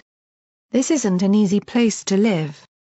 In fact, I'm sure all of you have, at least once, thought how much it sucks to live here. But the hoof is our home, and that doesn't change no matter how hard it gets. We might all be different. Different people. Different values. Different dreams. But to all of us, this place is home, and all of us are family. I turned and saw P-21 beaming on the edge of the stage. I looked back. And whether you love your family or not, you stand by them no matter what. So that together, we all become stronger. So that together we rise up, with no one being left behind. Together we rise. Hoofington rises. So Mepany began to stomp their hooves. Then another. A sound dog began to clap. Some more let out cheers. And then it was like a dam broke, and the amphitheater filled with jubilation. Holy shit, we pulled it off, Trege muttered, barely in hearing range. How about that? The six on stage began to shift around, murmuring to each other. As the crowd continued to go nuts, I heard a mare say it quietly, Mother would be so happy right now. I blinked over at Glory, who had come onto the stage with P-21, Scotch Tape, Velvet Remedy and Homage. You did it, she almost whispered. You brought the hoof together. I stared at the cheering crowd. Ganger and Society, Collegiate and Steel Ranger, Ghouls and Griffins, and even Sand Dogs and Hellhounds. Not quite. I am missing the zebras, I answered, barely audible over the ruckus. But give me some time. I started to speak to her, hoping this was the perfect moment to mend things between us, but she turned and walked away. War Council now, girl, Big Daddy muttered, then addressed the crowd. All right. We're gonna plan the best way to stomp the Brood and the Remnant out of our valley, so just sit tight. Spirits were so high right now that even I thought it was possible. As we trotted off the other side of the stage, I asked him, you think we can actually do it? He glanced back and snorted. Right now, hell no. There's at least 500 harbingers and probably 5 times that many Brood. But it never hurts to have high spirits. The War Council was taking place in a fancy marble rotunda next to the amphitheater. A large round stone table occupied the center, and Grace, Trege, Finders Keepers, Paladin Stronoof, Mayor Windglop, General Stormchaser, Mayor Duwell, and Rover were all crowded around it. There were a number of other ponies sitting further back in their own clumps. Goldenblood, Stygius, and Whisper stood off to the side. Velvet Remedy, Calamity, Homage, and Life Bloom were off on the other side. Sagittarius, Candlewick, Dazzle, Stormfront, and Xanth formed a third knot. Glory, P-21, and Scotch Tape took their seats as a fourth. I tried to ignore the overhead friezes of superior-looking unicorn stallions leading Earth pony brigades into battle and slaying dragons. It was easier to pay for art than to do half the things those images presented. Instead, I rushed to Rover and gave the big augmented brute a hug. I thought she killed you. Ponies. He said with an exasperated sigh. Dogs dig, and fast. Riverside gone, but Sand Dog's still here. He made a face as he tapped my leg. Why is Pony always losing augments? I didn't lose them this time, they were stolen. And I plan on getting them back. Along with my baby, I added mentally. So, first order of business was going to be making sure you're actually Blackjack, but I think the bit on stage took care of that, Big Daddy said as he settled into his seat at the table. Are any of you folks still not sure on that part? Everyone looked around to everyone else for confirmation, and then finally Big Daddy folded his hooves in front of him on the table. So what's going on, Blackjack? We've all heard bits and pieces, but we should be sure we have the full story. I sighed and took a deep breath. It's a long story. Then I recounted everything from the destruction of Shadowbolt Tower to the appearance of the Nightmare Citadel. I tried to be as succinct as I possibly could. The only things that I omitted were details about Horizons and about the Eater of Souls. All they needed to know was that Cognitum wanted to fire up an unimaginably powerful machine that would either make her unstoppable or kill everyone on the planet. After I gave my brief and answered the questions I could, it was time for Goldenblood. The scarred, sour-faced pony gave a soft-spoken and far more detailed account of where Horizons was, how it worked, when it would align to fire, and how long it would take to impact. Now, Calamity drawled from the side, maybe I'm missing something here but... Why'd you build such a damned thing in the first place? Goldenblood took a deep breath, his mouth working a moment like he was chewing on lemons, and muttered something. What was that? Homage pressed. Because Princess Luna was a complete cunt who had to be stopped before she took over the fucking world, okay? Whisper snapped from next to him. More or less, Goldenblood said with a resigned sigh. Luna had to be stopped if she, or any of the Ministry mayors, became a tyrant. So let me get this straight, Mayor Duwell rasped from inside her helmet. You knew Luna was going completely out of control. And decided that the best thing to do was create a weapon that would kill everybody in the world? Goldenblood threw his hooves in the air. I made a mistake, okay? I screwed up. I was manipulated. I made a bad choice. I am sorry that it's going to kill everyone in the world. Okay? I'm sorry. Sorry. He makes a super weapon to kill everybody, and he's sorry, Mayor Duwell scoffed. Ugh. Whatever. At least that explains all the bits the OIA kept dumping into the MOA and mysteriously withdrawing again. That drove Rainbow Dash nuts, she huffed. Well, Rainbow Dash had the least financial acumen of the Ministry mayors. I felt you'd never notice, Goldenblood said with a shrug. Give a mayor 2 centuries to figure it out, she muttered. Maybe it was the flux I'd just drank, but everything seemed so much clearer and sharper to me. The map Stronoof had made of the valley was laid out on the table, the red like the outer ring of a target. From Withers in the northwest, it formed an almost perfect circular arc along No Pony's Land until it met with the sea on the northeast. Turning Goldenblood into a punishment piñata wouldn't do anything to stop Cognitum or Horizons, I said as I looked at the council. And that has to be our focus. She's got to deal with the legate. He has the brood attack. The Harbingers kill them. Everyone loves her. And Cognitum insists we help or face dire consequences, Paladin Stronoof said grimly, his eyes narrowing dramatically. A diabolical plan. Except that the legate's going to turn on her sooner or later. Either as soon as she leaves for the moon, or when she gets back. When that happens, the brood is going to stop playing around. They'll slaughter everybody in the valley, I said with a frown. We're going to have to be ready for it when it comes. Can the brood really keep soaking up these casualties? Stormchaser asked. Our scouts reported them taking severe hits from the Harbinger positions. Don't think of blanks as ponies or zebras, Treege explained. If the bodies are recovered, the flux can be alchemically extracted and shaped into a new blank instantly. Then a cybernetic control system is installed, combat routines implanted, and a new soldier is ready. Really, the only losses in combat so far are those on the Harbinger side. The Harbingers have been getting more and more insistent on resupply from the Finders, Keeper said with a snort. I know they might have the fanciest guns in the wasteland, but they're using up all the bullets for them. Which means that when the brood stops playing around, they're going to push and hard, I said as I glared at the map. But how will we do any better than the Harbingers? Grace asked as she too stared down at the map. if the brood are effectively limitless, there's no way we can win either.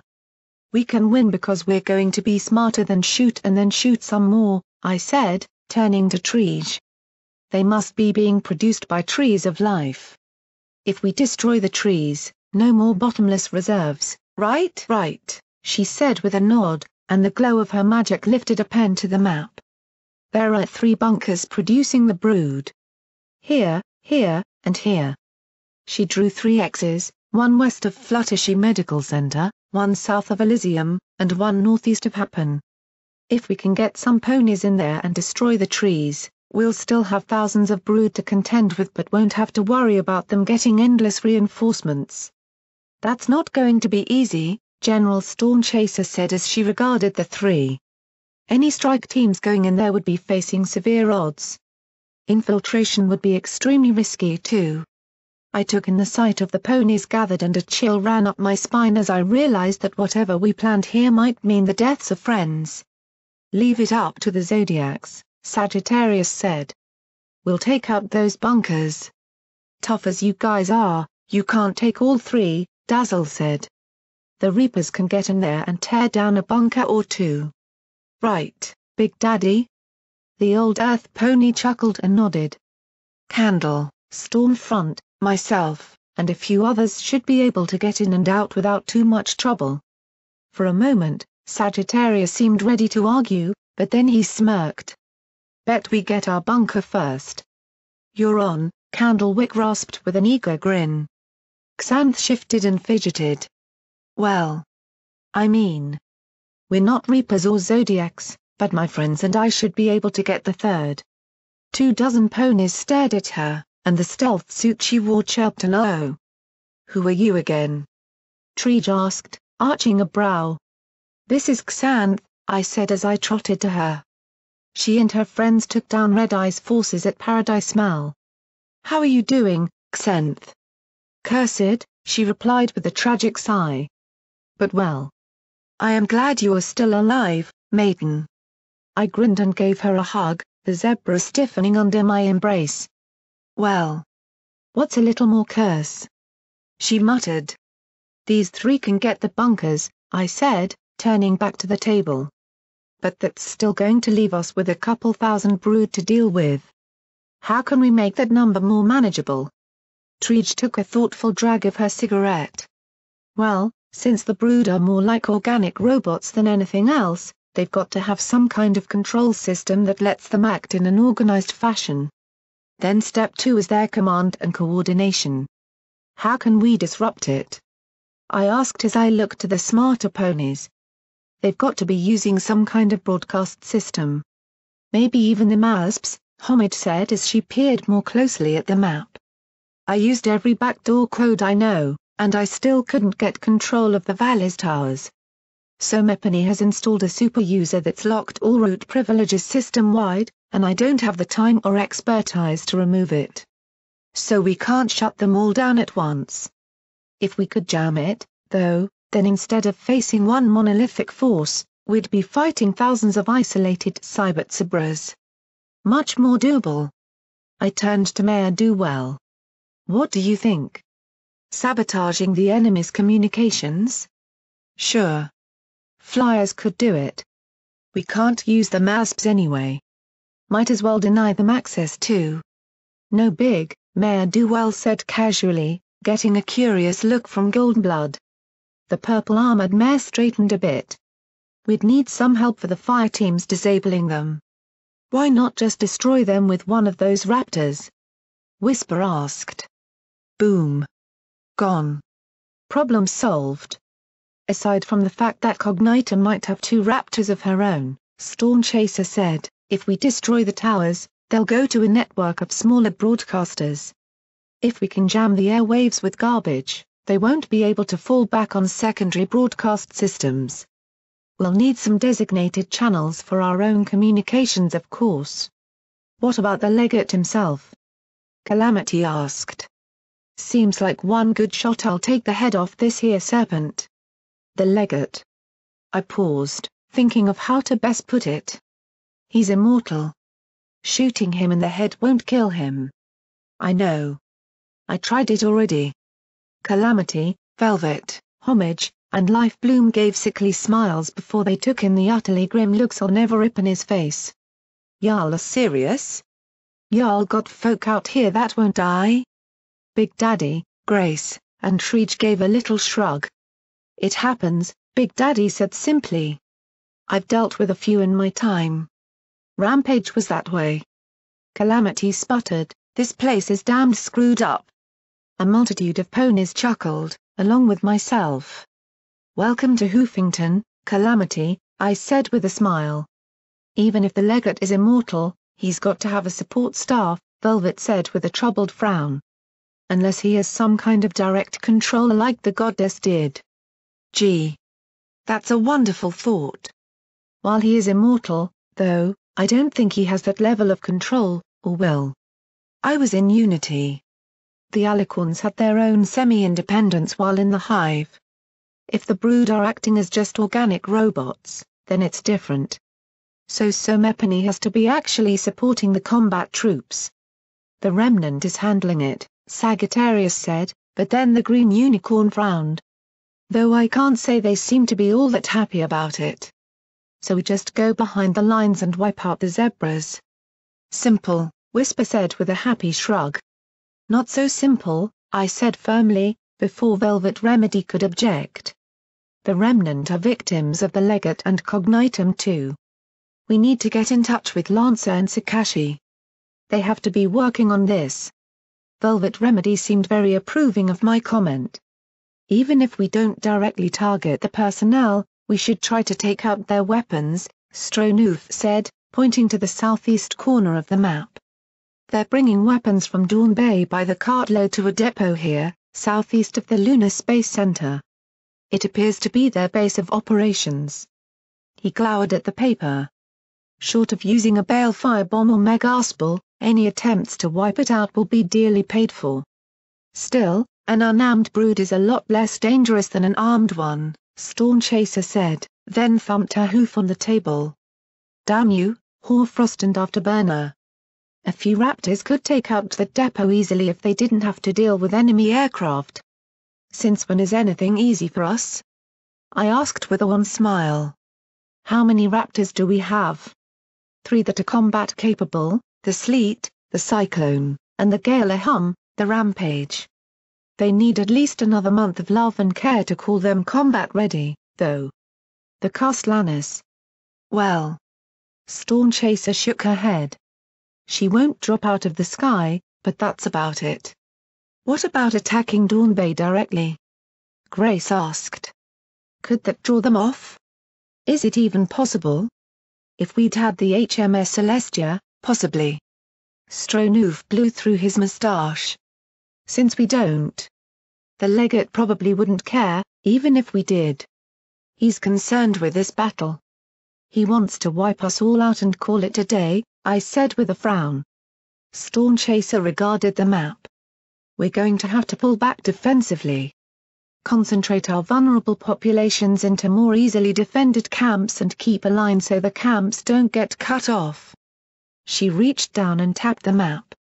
"Stable 99, Mega Mart, Miramar, the Half-Heart Headquarters, Elysium, Scrapyard, Meat Locker, the Nightmare Citadel, and the Burners Headquarters," she said, gesturing each in turn as she moved counterclockwise around the map. Finders Keepers rubbed his chin. "And if we can't hold those, we're going to need somewhere to fall back to. Stable 99 and the Citadel have stable doors to hide behind," Whisper pointed out. "Right. So their fighters can fall back and keep fighting." Big Daddy nodded. "The Iron Mare Station on the bay is another place we can fall back to. Our arena. The Skyport. The Collegiate. And Chapel." Treege sighed and tapped the end of her cigarette on the table as she regarded me coolly. "Any chance we could hold out in the core? It was made to be a fortress." "No." I shook my head. "It's a death trap. The innovation will liquefy you in a few seconds. As far as I know, that's the plan. Push us all the way into the core and call it a day. Well, it's going to be brutal. We're completely surrounded. We're going to need more fighters. Lots more, Storm Chaser said as the grey Pegasus glowered at the map. This is shaping up to be an organizational nightmare. I sighed, tapping my hoof against the floor, before looking over at Velvet. If we just had little Pip to help us coordinate things, we might. Wait. Stronoof, how many broadcasters did they get out of Shadowbolt Tower and take to Stable 99? A few hundred, he said, and then his eyes alighted. Ah. You want to distribute them across the hoof so we can organize our defense more effectively. I grinned and nodded. Storm Chaser rubbed her chin. With me organizing our air forces and Big Daddy organizing our ground forces, we might be able to pull it off. I will have to be in charge, of course, she said matter-of-factly. We can't squander the air power we have left. You in charge. You're organizing a few Raptors and flight squads. I'll be in charge of every gang and soldier in the hoof. I'm the one calling the shots here, Missy, he snapped back. Stronoof rose to his hooves. I'm not a neophyte to tactics myself, and I would be less likely to employ the brutal tactics you favor. Right. Till you fall back on the tried-and-true tactic of jumping in your bunker and closing the door, leaving us all alone, Treat sneered. Enough. Windglop shouted. It seems simple enough to me that Blackjack will be the one in charge. Right, Blackjack? But now I frowned. No. I can't. I have to stop Horizons, or all of this is pointless. I saw the defense we needed most falling apart. So Mepany had to manage all of these factions so that we had a chance. My eyes surveyed the present ponies and stopped on the perfect candidate. Him, I said, pointing a hoof at Goldenblood. The silence was almost louder than the squabbling it replaced. Him? Mayor Duwell growled. Blackjack, have you lost your mind? That's Goldenblood. That's you. You want him in charge? I do, I said simply as I trotted over the stand beside the scarred unicorn. Are you insane? Goldenblood hissed under his breath. Jury's still out, I said with a strained grin. Goldenblood here liaised with all the ministries, I said more loudly, managing resources to keep Equestria going. He's a neutral party. He doesn't favor any one of you over any other. No axes to grind. No reason to stab any backs. You can trust him to get you through this. Mayor Duwell made choking noises inside her helmet. I fixed a stare on her. Unless you want to run the defense? I doubted a ministry mayor would fare much better in getting a half-dozen factions to cooperate, even if she hadn't been quite as controversial as Twilight or Rarity. Still, it was a plan B if she insisted on spiking plan A. The purple power-armored pony sat back, then pointed a hoof at the scarred stallion. You better not screw up this time, Goldenblood. Fool me once. Shame on. Just don't mess it up. Is this an acceptable compromise for Everipany? I asked as I looked from one to the next. Goldenblood will keep Everipany coordinated and working together. None of them liked it, but all of them could accept it. Blackjack, are you sure? Goldenblood began. I put my hooves on his shoulders. I want Everipany to live. Can you do that? His mouth worked as his yellow eyes stared around. I can try. That's all I want. Keep them from each other's throats and keep every one of them alive. Listen to Big Daddy and Storm Chaser on tactics, but above all keep everyone alive. Don't let any pony mess around with any pony else. No backstabby. No betrayal. None of that. I took another deep breath. Can you do that? He fidgeted for a few more seconds, closed his eyes as if searching his soul, and then gave a firm nod. Good, I said, patting him on the shoulder. Then I grinned. How'd you like my speech? His face was pensive, and he took a few seconds to answer. It seemed hauntingly familiar. Hoofington Rises? He cocked his eyebrow. What? I was terrified. It just seemed like an appropriate theme to rip off, I said with a roll of my eyes. Well, I hope your plagiarism won't come back to bite you in the tail. After all, look what it did for me, he said, staring in the direction of the core. The city was so still and quiet. No lightning. No rain. Silent. Was it wrong of me to prefer the rain and storm? I stared down at the map. We needed more fighters. Needed. I furrowed my brow. Velvet? I need to borrow some alicorns. Author's notes, okay. Another chapter down. This is another chapter that started to grow on me and I had to cut it off. Next chapter should finally bring about other things. We are getting closer to the ending. Promise. Really? This chapter was very hard to write and I'm sorry if it upset people. All these chapters are just going to get rougher to the very end as Blackjack works to try and stop Cognitum. I'd like to give the usual round of thanks, to KKAT for creating Foe. To Heinz, Bronode, Swict, and Heartshine for editing it. To everyone who put in the time to read it. And to everyone that gives feedback either at Cloudsville or FIMFIC. It's very appreciated. Also, if anyone wants to help support the story, bits can be donated through PayPal to david13usher@gmail.com. 2 other pieces of info. First, some incredibly talented and generous musical artists have made a Project Horizons Club soundtrack. It was supposed to get me to BronyCon this year but, sadly, that's just not in the cards. Still, it is greatly appreciated and can be picked up at hoofingtonrises.bandcamp.com for $7. Secondly, I have a new story project I'm working on though FIMFIC. www.fanfiction.net weblink. It's essentially a typically overly complex and horribly written story. If you've enjoyed Horizons, hopefully you will enjoy it too. Again, thank you. Heartshine, this was a fun and painful chapter to edit. Gotta love romantic situations. Also I twitched so much with Blackjack being glazed. That stuff is hell to get out of your hair. Bronode, if anyone lost their lunches this chapter, that's my fault. I pushed for most of the drippy descriptions. I'm not sorry. Swict, I enjoy working on these things way too much. And the champ has finally been unseated. Long live our sexy blue demigod of love and his many horn crown of pre-lubricated, vibrating appendages.